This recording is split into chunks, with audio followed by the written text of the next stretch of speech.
Experiencing a no-signal error or HDMI connectivity problems with your Rogers NextBox 4K?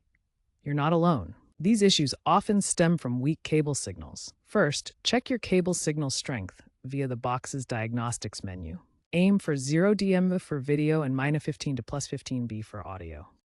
HDMI issues can result from HDCP mismatches. Ensure your HDMI cable is 2.0 compliant for 4K at 60 Hz. HDMI issues can result from HDCP mismatches.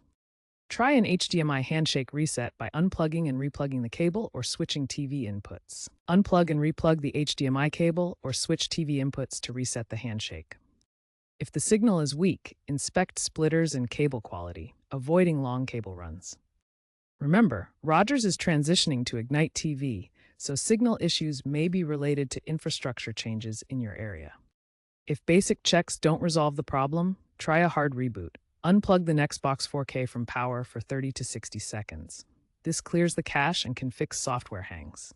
Note that a soft reset via the remote is different. Use Settings, then System, then Restart for a soft reset, while a hard reboot requires unplugging power completely. Keep your firmware updated for optimal performance. However, with Rogers phasing out NextBox 4K for Ignite TV, ongoing issues are increasingly common. Rogers offers free Ignite upgrades, but if you're sticking with NextBox, be aware that support will likely end in 2026.